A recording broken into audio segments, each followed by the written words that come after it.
Voilà, donc ce soir, on se retrouve autour donc de l'épître de Paul aux Éphésiens. Donc nous sommes au chapitre 3 de cette épître.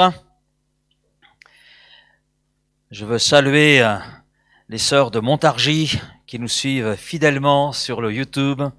Que Dieu vous bénisse et nous bénisse ensemble. C'est un petit clin d'œil. Alors on arrive au chapitre 3. Chapitre 3 de l'épître de Paul aux Éphésiens. Alors dans le chapitre 1er, Paul décrit nos possessions spirituelles en Christ. C'est pour ça qu'il dit en Christ, nous avons la rédemption, en Christ, nous avons l'adoption, etc. Dans le chapitre 2, Paul décrit notre position spirituelle en Christ. Et puis dans ce chapitre 3, bien Paul décrit notre appartenance à l'Église de Jésus-Christ. Et il met en évidence ce mystère révélé, ce mystère, c'était mystère dans l'Ancien Testament et j'allais dire jusqu'au jour de la Pentecôte, puisque c'est à ce moment-là que Dieu a révélé son plan, l'Église, en tant que corps de Christ, dans lequel il a intégré tous ceux qui plaçant leur foi en Jésus-Christ, quelle que soit, j'allais dire, leur origine, qu'ils soient juifs ou non juifs. Et donc ce chapitre 3 comporte 21 versets qui se découpent en deux parties. Alors ça va être un petit peu étrange parce que la première partie, c'est à partir du verset 2 jusqu'au verset 13, c'est l'appel de Paul. Et puis la deuxième partie, ça commence au verset 1, mais ça se poursuit au verset 14 jusqu'au verset 21. Qui d'ailleurs, verset 14 à 21, ne constitue qu'une seule phrase dans l'origine. Donc dans le grec, c'est qu'une seule phrase, c'est une longue phrase, ça c'est très paulinien, j'allais dire, mais cette deuxième partie commence avec le verset premier. Donc la première partie, des versets 2 à 13, constitue une parenthèse dans cette lettre de Paul. C'est d'ailleurs une longue parenthèse. C'est particulier parce que Paul commence en disant « C'est pourquoi moi, Paul, j'adresse ma prière à Dieu. Je suis là prisonnier au service de Jésus-Christ pour vous, les non-juifs. » C'est pourquoi Paul, dans le chapitre 2, chapitre précédent, a parlé de cette position qui est celle du croyant en Jésus-Christ, cette position spirituelle. Il développe tout le plan du salut, la grâce de Dieu manifestée, et il en arrive à ce chapitre en disant c'est pourquoi. Voilà, en raison de tout ce que je viens de parler, et il termine d'ailleurs le chapitre 2, si nous sommes attentifs, en parlant de l'Église, donc l'édifice dont Christ est la pierre angulaire et dans laquelle se retrouvent juifs et non-juifs vivant dans l'union avec Christ. Et Paul, en commençant sa prière, voilà, j'adresse ma prière à Dieu et malgré la condition qui est la mienne, et puis si je suis dans cette condition, c'est tout simplement parce que je sers Christ et on rencontre des difficultés dans ce service pour Christ. Mais si les hommes pensent que je suis prisonnier d'eux, en réalité, c'est Christ qui contrôle toute chose et qui permet que je sois emprisonné. Donc il est dans cette position de foi qui est là. Mais Paul, soudainement, arrête sa prière. Voilà, j'adresse ma prière à Dieu, mais en fait, ça s'arrête là. Ça s'arrête là. Il poursuit en parlant de son appel. Et Paul est émerveillé de l'œuvre que Dieu a réalisée à travers son Fils Jésus, à travers tout ce qui a été accompli en Jésus-Christ, et son émerveillement le conduit quelque part à dire, devant tout ce que Dieu a fait, je ne puis que prier pour vous. Et puis, il s'arrête. Et dans certaines traductions, c'est très intéressant, certaines traductions à la fois françaises et anglaises, à la fin du verset premier, il y a un petit tiret. Qui marque justement que dans la logique de Paul, il y a une parenthèse. Donc certains éditeurs ont placé un tiret pour indiquer qu'il y a une rupture dans la pensée de Paul. Et effectivement, quand on s'arrête un petit peu sur ce que Paul dit, il y a une interruption. Une interruption dans sa prière, parce que d'un seul coup, les versets 2 à 13, eh bien, Paul parle de son ministère. Vous avez certainement entendu parler de la mission dont Dieu, dans sa bonté ou dans sa grâce, m'a chargé en votre faveur. Dieu m'a accordé une révélation pour me faire connaître son plan secret. J'ai écrit plus haut quelques mots à ce sujet. J'ai écrit plus haut, c'est-à-dire la fin de ce chapitre 2 où justement il parle de l'Église, dont Christ est la pierre angulaire. Donc il s'interrompt là dans sa prière parce qu'il pense à son ministère et c'est tellement fort en lui eh bien qu'il ne peut qu'en parler dans sa lettre.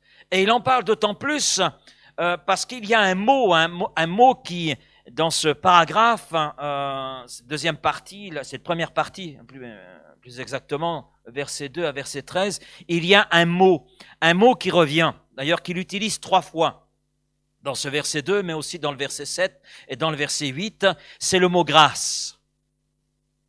C'est le mot grâce. C'est pour ça que j'ai mis entre parenthèses, dans nos versions, c'est dans sa bonté, mais il est plus juste de dire dans sa grâce. C'est le mot qui est initialement utilisé par l'apôtre Paul. Et il met là le focus sur la grâce de Dieu dans sa vie et dans son ministère. Et je crois que nous pouvons comprendre l'apôtre Paul, je le comprends effectivement, il parle de l'œuvre de Jésus, il parle des bénédictions qui découlent du fait d'être unis à Christ, de venir à Christ, en Christ. Voilà, nous sommes pardonnés nos péchés, nous sommes adoptés par Dieu, nous devenons enfants de Dieu.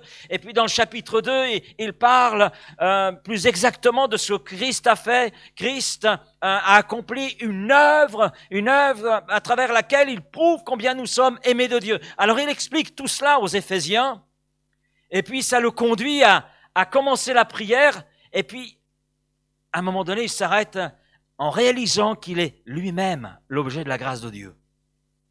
Il réalise la grâce de Dieu en sa faveur. C'est vrai qu'il expose les choses avec conviction. L'apôtre Paul était quelqu'un de très direct. Quand on lit ses épîtres, c'est quelqu'un de très direct. On voit toute la passion qui est la sienne pour Christ. Donc c'est un homme de conviction. C'est un homme qui, quand on lit ses épîtres, on voit tout l'enthousiasme qui est là en lui, qui l'habite. Et là, donc, il est émerveillé de la grâce de Dieu manifestant Jésus-Christ, mais manifesté en faveur des Éphésiens, et il les connaît bien, puisqu'il est resté 3 ans au milieu d'eux, et il a fait deux visites, donc il connaît les Éphésiens, il connaît cette église, donc il est émerveillé de voir la grâce de Dieu qui est manifestée au milieu d'eux, surtout dans le contexte dans lequel les Éphésiens vivaient. Un contexte d'idolâtrie, un contexte difficile, mais Dieu a manifesté sa grâce, parce que là où le péché abonde, la grâce, elle surabonde. Et quand Paul parle de la grâce de Dieu dans le chapitre 1er et chapitre 2, on voit c'est une grâce abondante. Alors il interrompt sa prière qu'il avait entamée et il regarde, mais moi aussi je suis l'objet de la grâce de Dieu. Et non seulement je suis l'objet de la grâce de Dieu, mais je suis le porteur, le véhicule de la grâce de Dieu, parce que Dieu m'a fait grâce en m'appelant à son service. Et là, il en arrive à se remémorer la grâce dont il est le bénéficiaire et le porteur. Et Paul, dans ses versets 2 et 3, fait référence à ce qui lui est arrivé sur le chemin de Damas. Il revient sur son expérience personnelle, où Christ, là, s'est révélé de façon personnelle, de façon particulière aussi à son cœur. Et ce qu'il y a de beau, c'est, à travers ce que Paul exprime, je crois qu'il est en train de nous dire ce qu'il disait aux Éphésiens, mais il nous dit aujourd'hui, il est bon de faire une pause et de regarder la manifestation de la grâce de Dieu dans nos vies. En préparant cette étude, j'ai fait un petit peu comme Paul, c'est vrai, quand on regarde le chapitre 1er, chapitre 2, il y a une profondeur dans ce que Paul exprime. Et je crois que notre intelligence ne saisit qu'une surface de tout ce que Paul exprime. Il exprime la pensée de Dieu. Et il écrit sous l'inspiration du Saint-Esprit. Et ce qu'il écrit est là l'expression du cœur de Dieu pour l'humanité.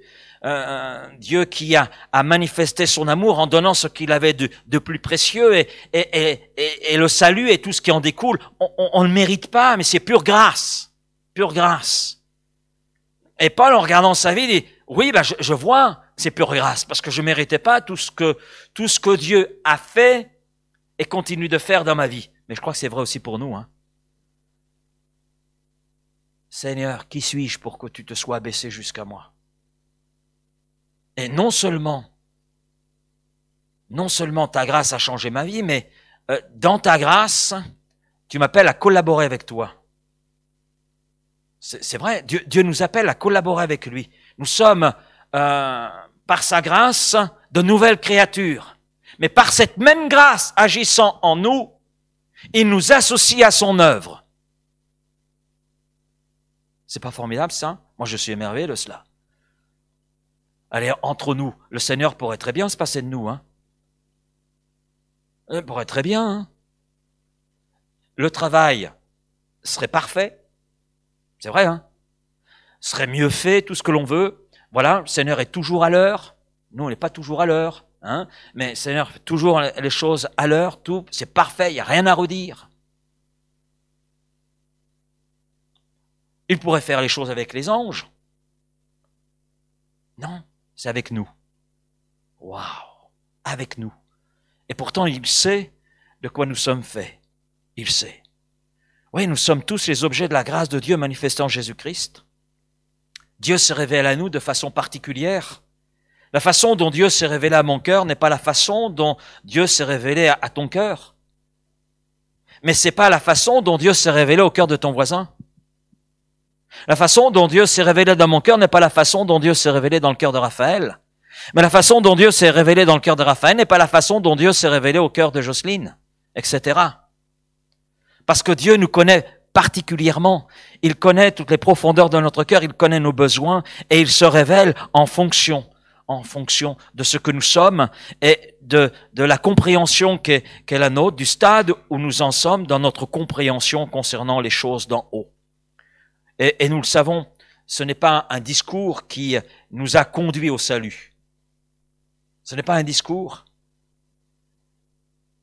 En ce qui me concerne, c'est ce qui a accompagné le discours.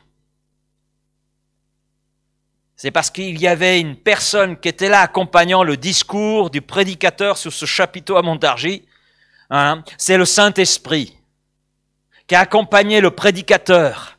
Et c'était le moment, Dieu a dit, c'est le moment, Laurent, pour toi, que je me révèle particulièrement et spécialement pour toi et à ton cœur.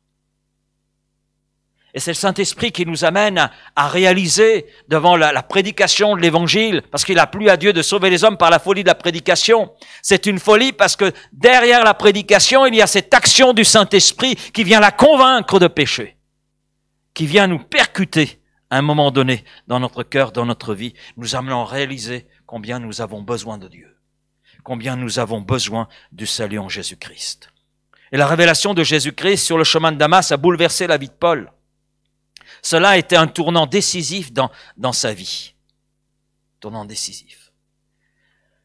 Maintenant, je comprends que Paul commence la prière, parce que d'un autre côté, il réalise toute la saveur, la grandeur de la grâce de Dieu dans sa vie, et d'un autre côté, il prie pour les Éphésiens, et je crois qu'effectivement, notre prière doit être que Dieu aussi se révèle de façon particulière à ceux qui nous entourent, comme il a pu se révéler de façon particulière à notre cœur.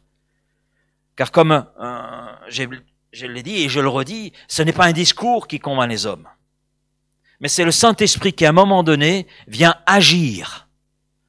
Au moment où Dieu le choisit, parce que notre cœur à ce moment-là est réceptif, et qui vient là nous toucher, nous conduire à réaliser que nous sommes pécheurs et que nous avons besoin de Jésus.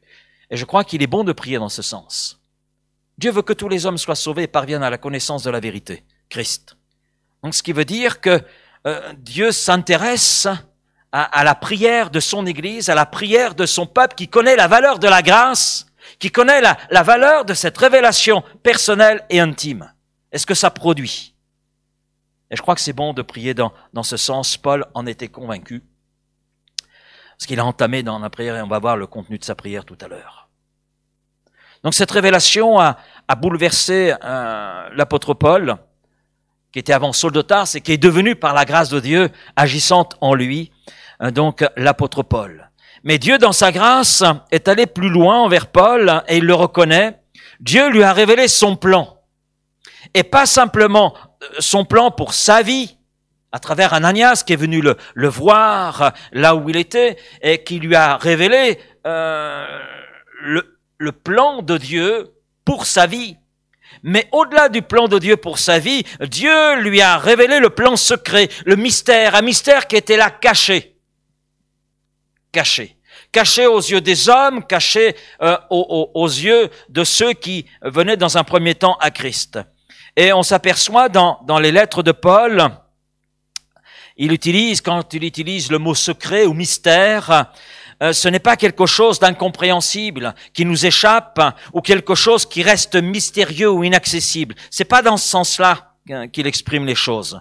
C'est plutôt quelque chose qui était caché à un moment donné que Dieu révèle au moment opportun.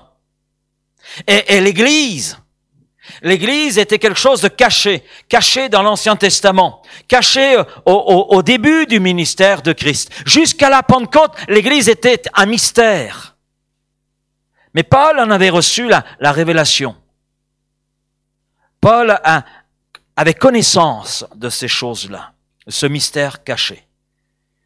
Et bien sûr, ce mystère, à partir du moment où il est révélé, et le jour de la Pentecôte, ça a été révélé, eh bien, ce n'est pas réservé à une élite quelconque, mais c'est ouvert à la compréhension de tous. De tous. Et Paul continue en disant, versets 4 et 5, et en les lisant, ces mots que je viens d'exprimer, donc c'est tout le chapitre 2, en les lisant, vous pouvez comprendre à quel point je connais le secret qui concerne le Christ. Dans les temps passés, ce secret n'a pas été communiqué aux humains, mais Dieu l'a révélé maintenant par son esprit aux saints apôtres et prophètes. Donc l'Église dans sa constitution, dans sa composition, composée à la fois de juifs et de non-juifs, c'est tout le développement de Paul dans le chapitre 2, je vais pas y revenir, démontre et met en lumière le mystère qui a été caché aux hommes, le plan parfait que Dieu a conçu de toute éternité et qui est là évident. Et ce plan secret, c'est pas simplement d'inclure les Juifs dans ce plan de salut et dans ce corps qu'est l'Église, mais c'est inclure tous ceux qui viennent à la foi en Jésus, tous ceux qui confessent le nom de Jésus comme Seigneur et Sauveur. Donc Paul est en train de dire, ce secret, c'est pas simplement pour une catégorie de personnes, pour une race, le peuple juif, c'est aussi pour tous les hommes. Et Paul le décrit, verset 6. « Voici ce secret, par le moyen de la bonne nouvelle. Les non-juifs sont destinés à recevoir, avec les juifs, les biens que Dieu réserve à son peuple. Ils sont membres du même corps et bénéficient eux aussi de la promesse que Dieu a faite en Jésus-Christ. » Et là, l'Église, eh bien, elle s'est constituée. Elle s'est constituée le jour de la Pentecôte. Ce qui était secret a été révélé. Et qu'est-ce que nous voyons le jour de la Pentecôte? Avez-vous calculé, vous qui connaissez un petit peu Acte 2, combien de nations étaient présentes à Jérusalem?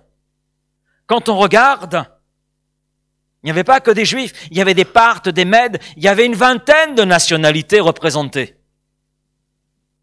Et on voit là le plan de Dieu qui se révèle au grand jour. Au grand jour.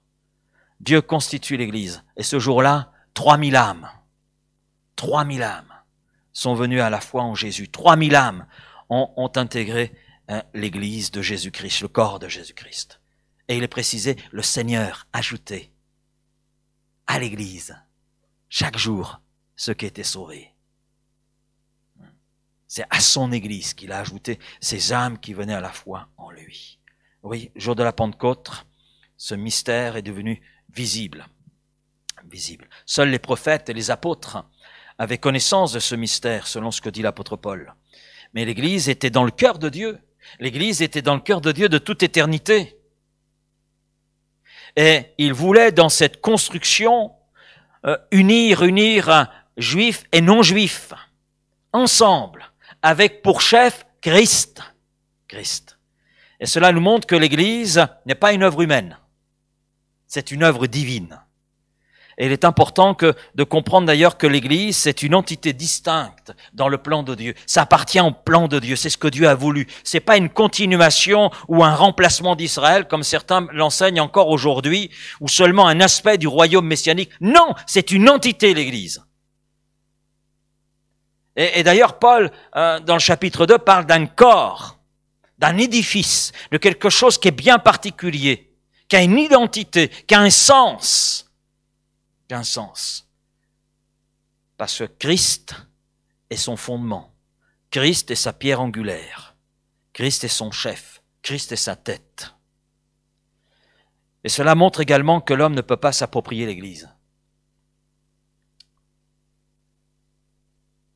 Affectueusement, je dis Vitrolles est mon Église.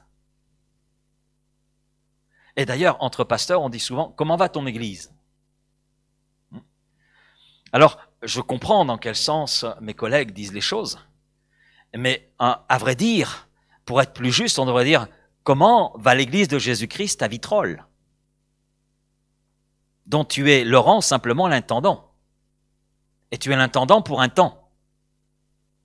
Un temps. Et dans cette intendance, tu devras rendre des comptes. Ce serait plus juste de dire cela. Parce que quelquefois, à force de dire mon Église, etc., on s'approprie les choses. Alors je parle en tant que serviteur de Dieu. Et c'est jamais bon de s'approprier les choses. Surtout quand elles ne nous appartiennent pas. Nous appartiennent pas. Et c'est souvent à cause de cela qu'il y a certains dérapages. Non, l'homme ne peut pas s'approprier l'Église. Je veux dire qu'on soit serviteur de Dieu ou non. On est membre de l'Église de Jésus-Christ. Et ça veut bien dire ce que ça veut dire. Membre de l'Église de Jésus-Christ, qui appartient à Jésus-Christ. C'est lui le concepteur. C'est lui son chef, c'est Christ. Et ceux qui composent l'Église, quel que soit leur arrière-plan, sont unis à Christ par la foi en Jésus-Christ. C'est pour ça qu'on accorde une importance au baptême par immersion, parce que c'est un engagement.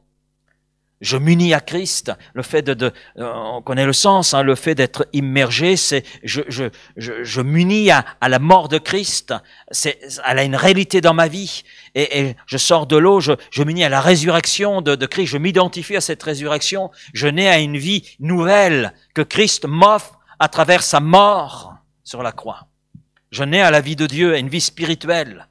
Et par cet acte, par cet engagement, bonne conscience envers Dieu, eh bien, je poursuis en étant membre d'un corps, un corps spirituel qu'est l'Église. Cela veut dire aussi que s'attaquer à l'Église, c'est s'attaquer à Dieu. Nuire à l'Église, c'est nuire à Dieu et à son œuvre. Et quand on regarde la parole de Dieu, ce sont des choses qui ne sont pas sans retour aux conséquences de la part de Dieu à un moment donné ou à un autre. Et Jésus le dit très bien. Il le dit, le séjour des morts ne prévaut pas contre l'Église. Parce que je veille sur mon Église. Je prends soin de mon Église. Ce qui veut dire que s'attaquer à l'Église, c'est s'attaquer à Dieu lui-même. Et qui sommes-nous pour entrer dans un tel schéma? Mais je dirais aussi que l'Église n'est pas une fin en soi.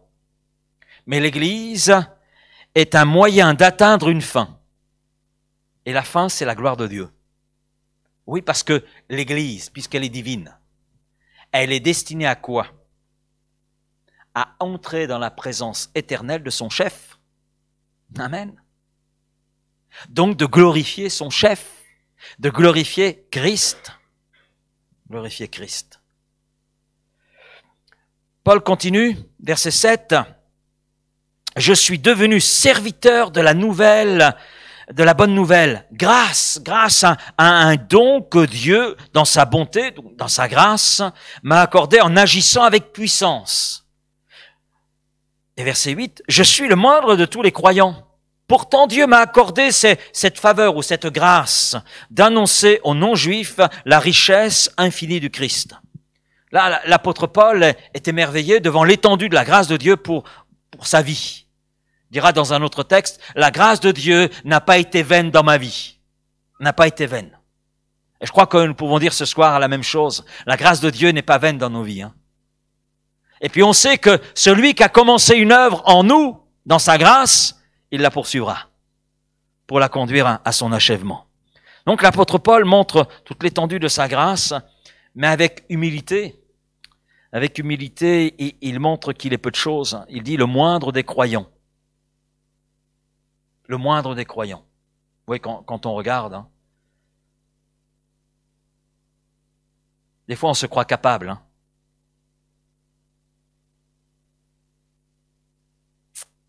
Mais quand on regarde bien, Jésus dit, sans moi vous ne pouvez rien faire. On peut faire bien des choses dans le domaine matériel, mais dans le domaine spirituel, là c'est autre chose. C'est autre chose. Et l'apôtre Paul dit, mais quand je réalise que je suis le moindre des croyants, mais malgré cela, Dieu m'a fait grâce en changeant ma vie, mais Dieu m'a fait grâce en m'appelant à le servir. Mais Paul le montre bien, c'est vrai, tout ça est grâce, mais il m'a accordé en agissant avec puissance. Donc, il est en train de dire, oui, je suis le moindre des croyants, je réalise l'étendue de la grâce de Dieu dans ma vie, et dans le fait qu'il m'inclut dans son œuvre, il me fait porteur maintenant de sa grâce, et de la communiquer par la prédication. Et Paul dit, mais cette grâce, eh bien, elle est là, et Dieu agit avec puissance en moi. C'est-à-dire que Dieu m'équipe. Et Dieu l'a appelé, c'est vrai, mais Dieu l'a équipé pour une œuvre précise, annoncée aux non-juifs, il le dit lui-même, la richesse infinie du Christ. La richesse infinie du Christ. Et c'est très intéressant, j'aime beaucoup ce passage. Je vois dans ce passage un encouragement. Pourquoi? Parce que nous notons que Dieu a donné à ce moindre des croyants l'équipement dont il avait besoin pour le servir. Et l'apôtre Jacques dit que Dieu n'a pas changé, qu'il n'y a pas de changement en Dieu, dans sa nature, dans sa puissance, dans son autorité, dans ses attributs. Dieu reste le même. Ce qui veut dire que quand il appelle un homme, une femme à le servir, il l'équipe. Il l'équipe. Il l'équipe par son esprit, par cette puissance agissant en nous. Oui, Dieu n'a pas changé. Il appelle des hommes et des femmes encore aujourd'hui dans cette génération et il les équipe. Amen. Il leur donne l'équipement nécessaire pour accomplir cette œuvre spirituelle. Parce qu'elle n'est pas humaine. Quand on parle d'évangélisation, etc., ce n'est pas une œuvre humaine, c'est une œuvre spirituelle. Et pour cette œuvre spirituelle, on a besoin du Saint-Esprit. Et Jésus l'a très bien exprimé. Allez par tout le monde. Ça, c'est le commandement. Mais par quels moyens? Comment? Comment faire des nations des disciples? Acte 1:8. Mais vous recevrez la puissance, celle que le Saint-Esprit va vous communiquer, et vous serez mes témoins. Donc vous serez rendus capables. Vous serez rendus capables. Et Paul est émerveillé de cela. Pour ça qu'il dit, en agissant avec puissance, la puissance du Saint-Esprit. Et il m'a accordé cette faveur, et il m'a accordé d'annoncer aux non-juifs, la richesse infinie de Christ. Donc Paul était conscient qu'il était ce qu'il était par la grâce de Dieu, et il accomplissait ce qu'il accomplissait par cette même grâce. Parce que Dieu l'équipait, parce que le Saint-Esprit était là agissant en lui. Et nous notons que c'est Dieu qui lui a donné les capacités pour le service. Dieu m'a accordé en agissant avec puissance, ou par l'efficacité de sa puissance, dit notre traduction. Dieu nous appelle, chacun d'entre nous, au salut. Amen. Dieu, dans son amour et dans sa grâce, veut que tous les hommes soient sauvés et parviennent à la connaissance de la vérité. C'est Paul qui dit cela à Timothée, 1 Timothée chapitre 2, verset 3. Mais Dieu nous appelle aussi à lui consacrer notre vie, à le servir. À le servir. Et la Bible affirme que tous les chrétiens, sans exception, sont appelés à servir. Et il y a quelquefois une tendance, c'est de tout faire reposer sur le pasteur. Tout faire reposer sur lui. Non. En réalité, on le verra parce que l'apôtre Paul en parle dans le chapitre suivant.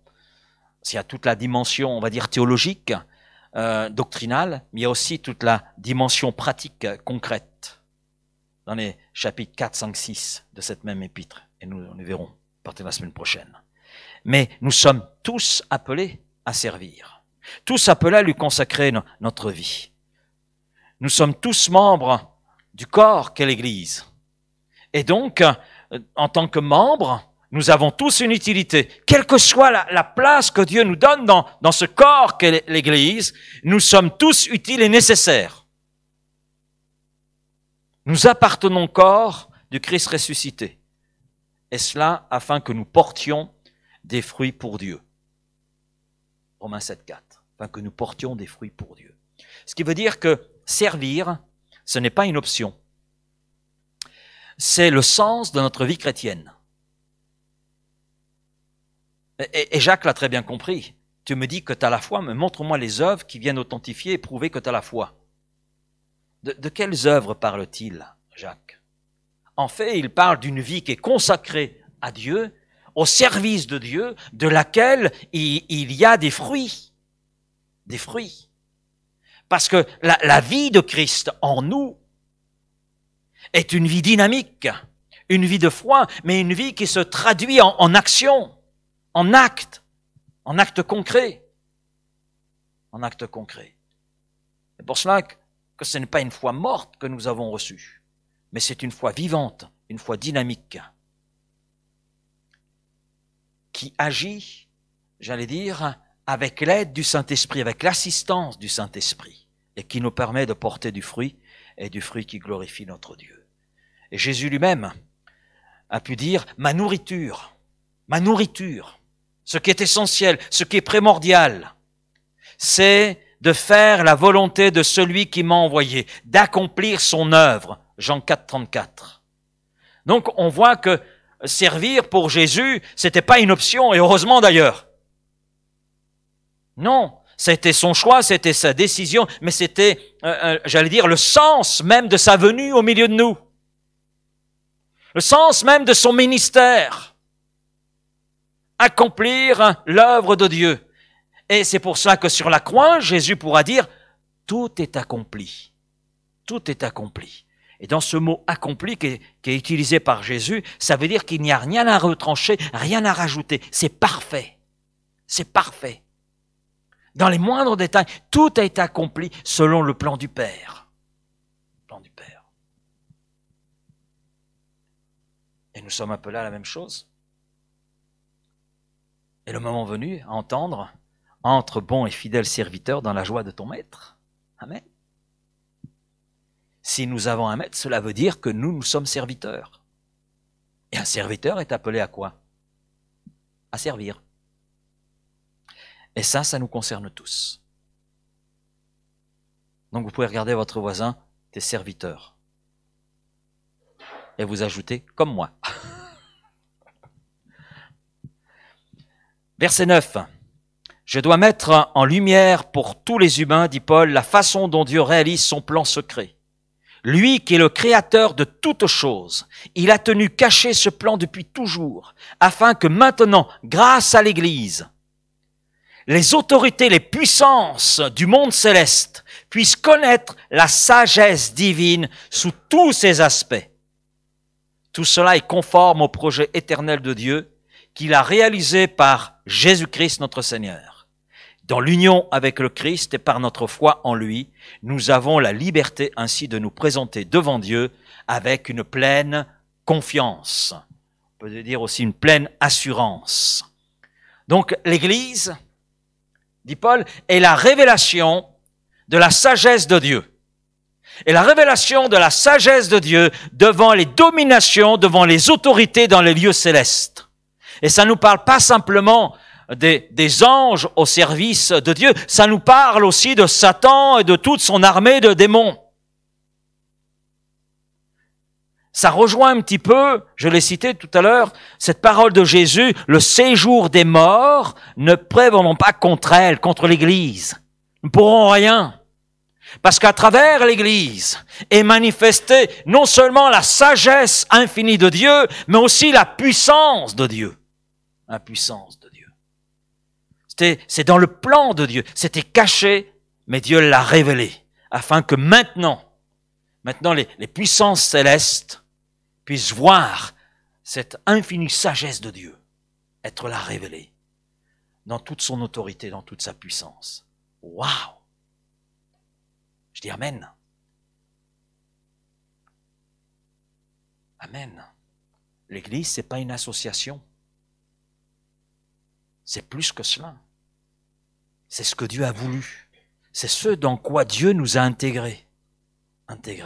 Et c'est la révélation de sa puissance, c'est la révélation de sa sagesse, de son autorité. Et pour que le plan de Dieu se réalise, eh bien, il a fallu le ministère de Christ, il a fallu son incarnation, sa venue en tant qu'homme, il a fallu Golgotha, sa mort sur la croix, il a fallu la résurrection, il a fallu l'élévation. Et grâce à l'œuvre de Jésus et par la foi, eh bien, nous sommes rendus libres.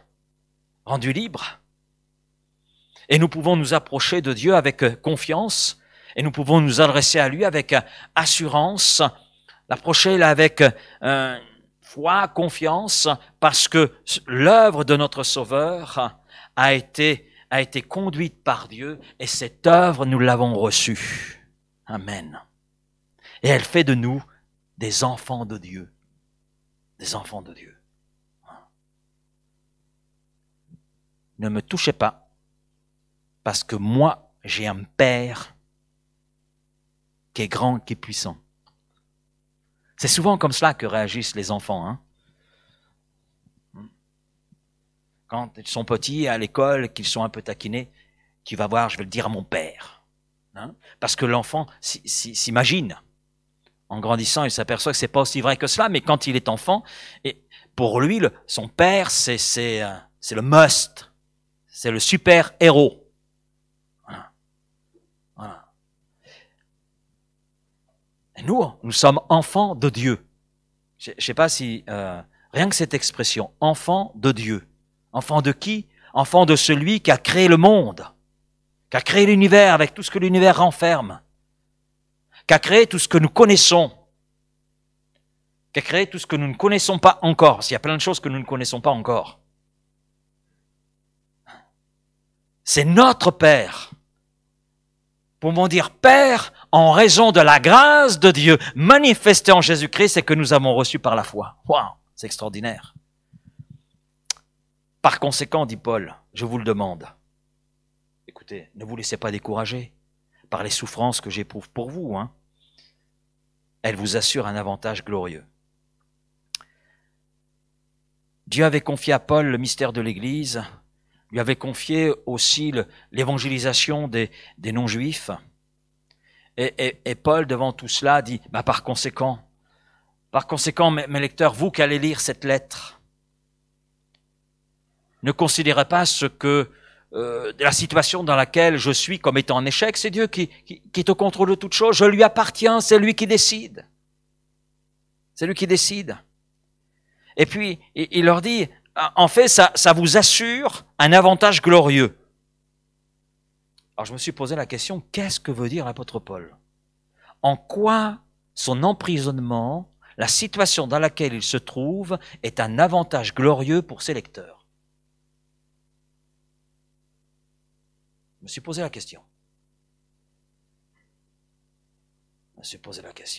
Bien, en fait, C'est un avantage glorieux, parce que Paul est en train de leur dire, celui que je sers est celui qui tient ma vie, quelles que soient les circonstances dans lesquelles je me trouve.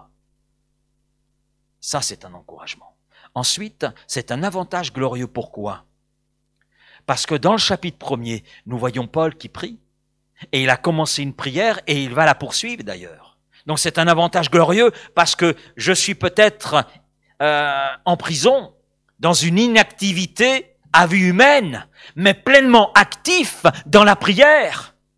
Parce que celui auquel je m'adresse, c'est Dieu, celui qui détient la toute-puissance. Et c'est celui qui entend ma prière. C'est pour cela que, juste un petit peu avant, Paul dit, dans l'union avec Christ, par la foi, nous sommes libres. Quelles que soient les circonstances, nous sommes libres. Et à partir de là, on peut s'approcher de Dieu, quelles que soient les circonstances. Parce qu'il est notre Père et parce qu'il est celui qui fait grâce à tous ceux qui l'invoquent avec sincérité.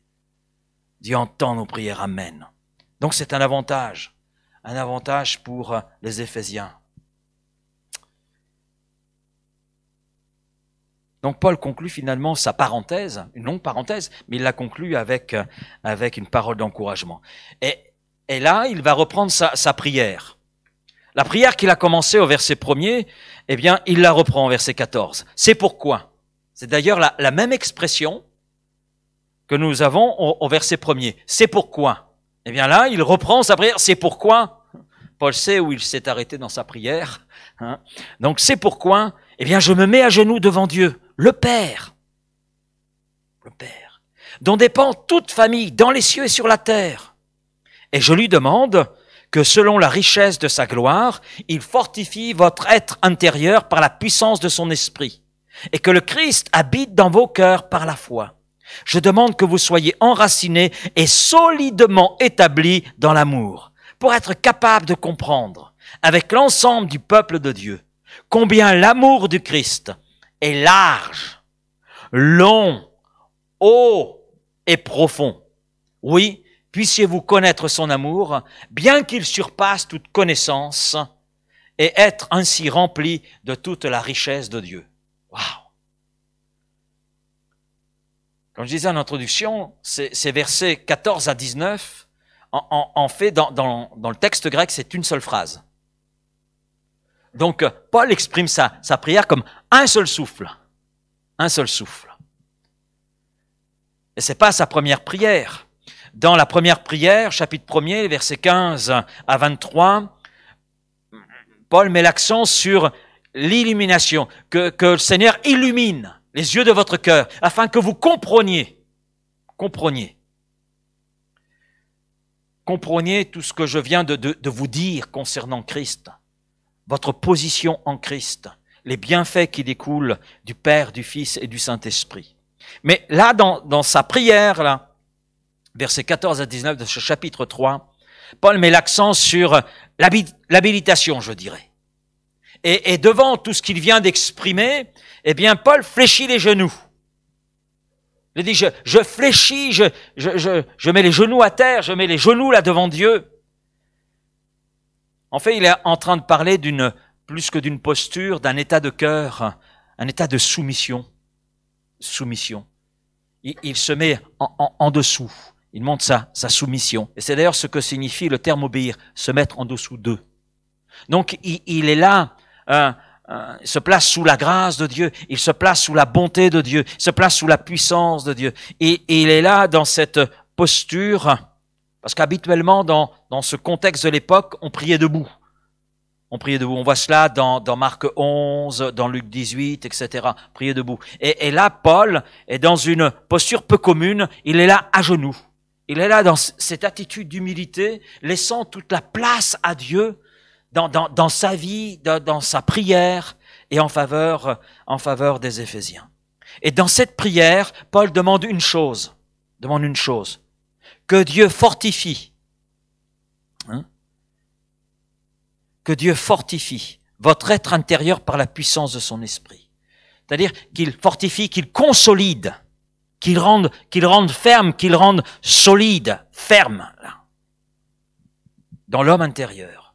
Mais Paul précise qu'il fortifie votre être intérieur par la puissance de l'esprit.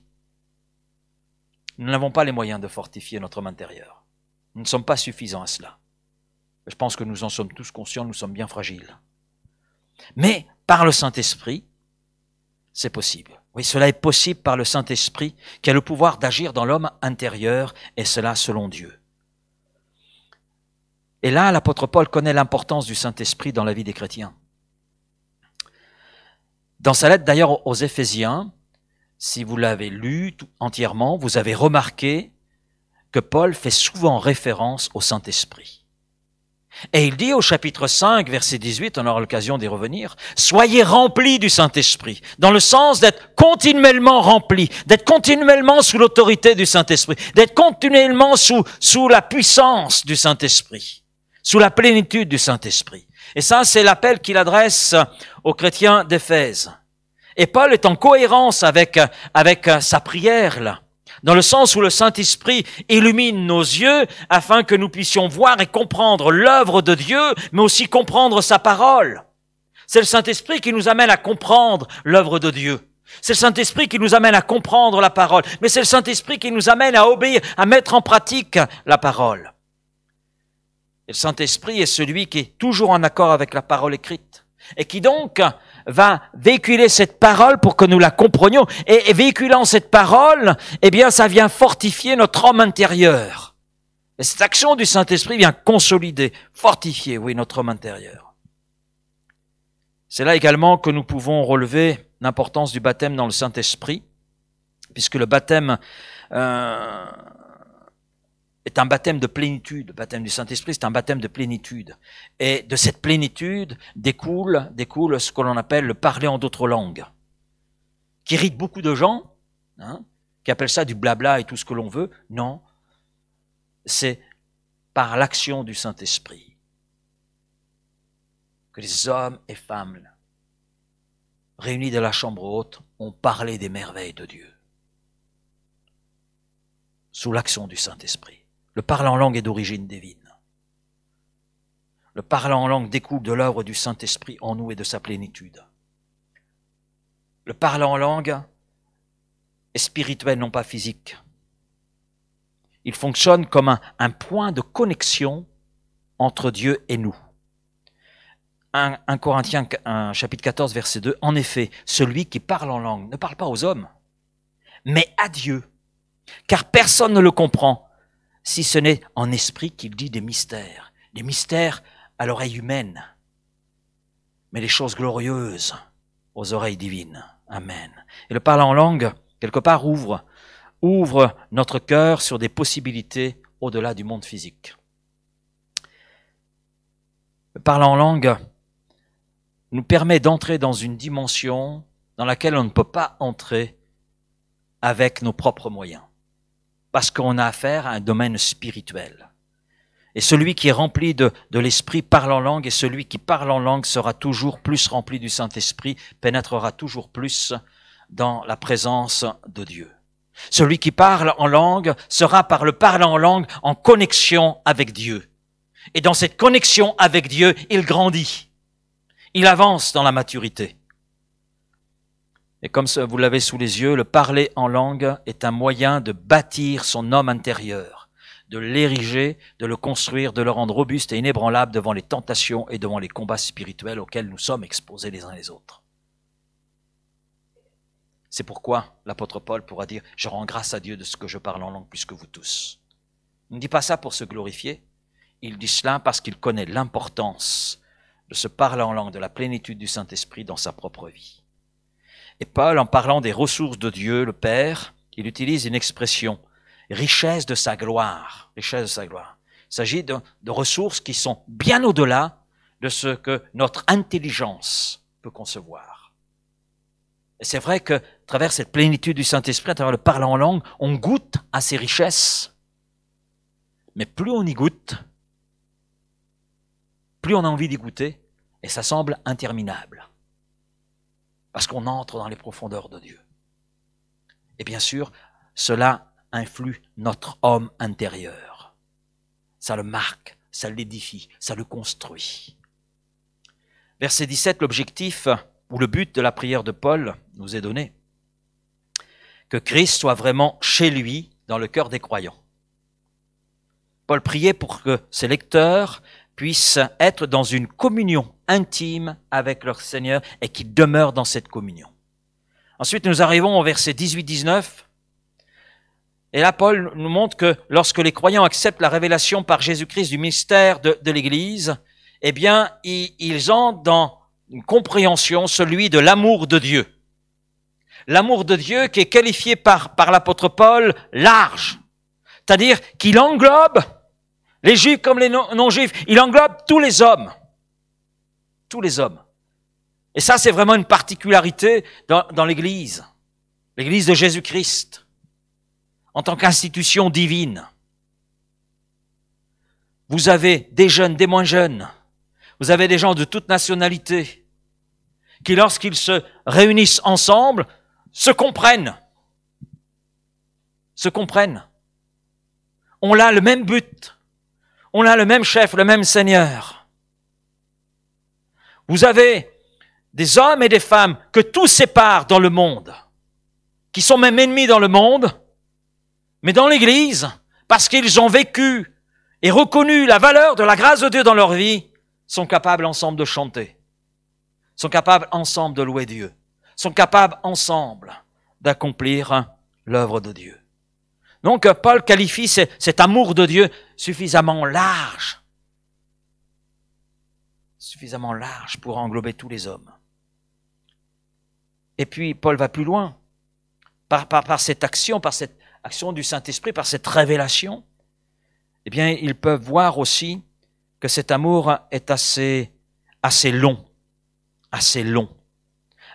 pour atteindre même ceux qui sont le plus éloignés. Mais plus encore, quand il parle de longueur, il parle d'éternité. Personne, aucun homme, aucune institution, aucune organisation ne peut arrêter l'avancée de l'Église. Parce qu'elle est divine, parce qu'elle appartient à Christ, et parce qu'elle entrera envers et contre tout dans la gloire. Dans la gloire. Et personne ne peut l'empêcher. Les puissances de ténèbres ne peuvent pas l'empêcher. Et puis, les questions de hauteur. De hauteur. Ça nous parle de quoi, ça? Être élevé. Quelle est la position aujourd'hui du croyant en Jésus-Christ? Par la foi, il est assis dans les lieux célestes. Dans les lieux célestes. Alors c'est spirituellement. Oui, parce qu'on a encore les pieds sur terre. Hein?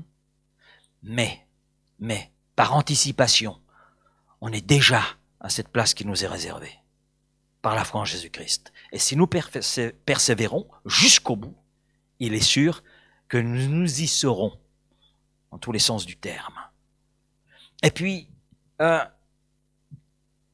lorsque les croyants acceptent la révélation par Jésus-Christ du mystère de l'Église, ils comprennent aussi qu'il est suffisamment profond, parle de profondeur, pour sauver toute personne. Toute personne. Les premiers disciples, quand ils ont vu Saul de Tarse se convertir, ils ont quand même eu des doutes. Et ils ont cru que c'était une ruse. Ils ont cru que c'était une ruse. Parce qu'ils n'imaginaient pas qu'un tel homme puisse bénéficier de la grâce de Dieu. Après tout ce qu'il a été et fait, comment cet homme peut-il bénéficier de la grâce de Dieu? Ah oui, mais l'amour de Dieu est tel, il y a une telle profondeur, que cet amour est capable d'aller dans les profondeurs du cœur le plus sale pour le changer, le transformer. Amen. Et faire de ce cœur un enfant de Dieu. Quelle que soit la dégradation que le péché a pu provoquer dans ce cœur, quelle que soit l'emprise qui était celle de Satan sur cette vie, la profondeur de l'amour de Dieu est capable de l'atteindre afin de l'élever et le changer, le transformer. Et les dimensions qui sont là données par Paul mettent en évidence, j'allais dire, l'ampleur illimitée de l'amour de Dieu. Bien souvent, nous limitons l'amour de Dieu, comme nous limitons sa puissance et sa grâce. Je le reconnais quelquefois. Et là, Paul dit, mais non, Dieu est L'amour de Dieu est large, profond, haut, long. C'est un commentateur qui a dit ceci concernant ce passage. Peu importe combien nous connaissons l'amour du Christ, mais il y a toujours plus à savoir. J'aime beaucoup cette parole. Peu importe combien nous connaissons l'amour du Christ, il y a toujours plus à savoir. Et Paul désirait, c'était sa prière pour ses lecteurs, qu'ils appréhendent l'amour du Christ. Mais il reconnaît que la compréhension totale de cet amour est impossible parce que ça nous dépasse. Ça va au-delà de ce que notre intelligence peut concevoir, peut réaliser. Verset 20, à Dieu, qui a le pouvoir de faire infiniment plus que tout ce que nous demandons ou même imaginons, par la puissance qui agit en nous. À lui soit la gloire dans l'Église et par Jésus-Christ, dans tous les temps et pour toujours. Amen. Oui, la base de confiance de l'apôtre Paul, c'est le fait que Dieu est capable de faire beaucoup plus que ce que lui est en train de demander. Donc même l'apôtre Paul, dans ce qu'il demande, pourtant il est inspiré du Saint-Esprit, est quelque part conscient que Dieu est capable de faire bien au-delà de ce que lui est en train de demander, de ce que lui peut imaginer. Et Dieu peut faire bien au-delà. Amen. On n'a pas encore atteint dans la foi, j'allais dire, les limites de Dieu. Personne ne peut dire j'ai atteint les limites. Non. Et Paul met là le focus, j'allais dire, sur la souveraineté de Dieu. Dieu est tellement grand qu'il y a encore à découvrir. Et quelque part, l'apôtre Paul est en train de stimuler les Éphésiens et leur dire, ne vous arrêtez pas à la connaissance qu'est la vôtre aujourd'hui, allez-y encore. La profondeur de l'amour de Dieu, vous n'y êtes pas encore. Sa hauteur, vous n'y êtes pas encore. Allez-y, il y a encore à découvrir. Ne limitez pas Dieu. Paul est là aussi pour dire, c'est à Dieu qu'en revient toute la gloire, dans l'Église et en Jésus-Christ. Parce que l'Église, dont Christ est le chef, c'est l'espace où la gloire de Dieu doit être reflétée et doit se refléter. Et où l'Église doit rendre gloire à Dieu. Gloire à son chef. Gloire à son capitaine. Gloire à celui qui peut tout et à celui, oui, qui entend nos prières, qui sait où nous en sommes, mais qui nous dit, je peux encore faire bien au-delà de tout ce que tu peux penser, imaginer. Et là, je dis Amen. Oui, Seigneur, fais bien au-delà. Amen.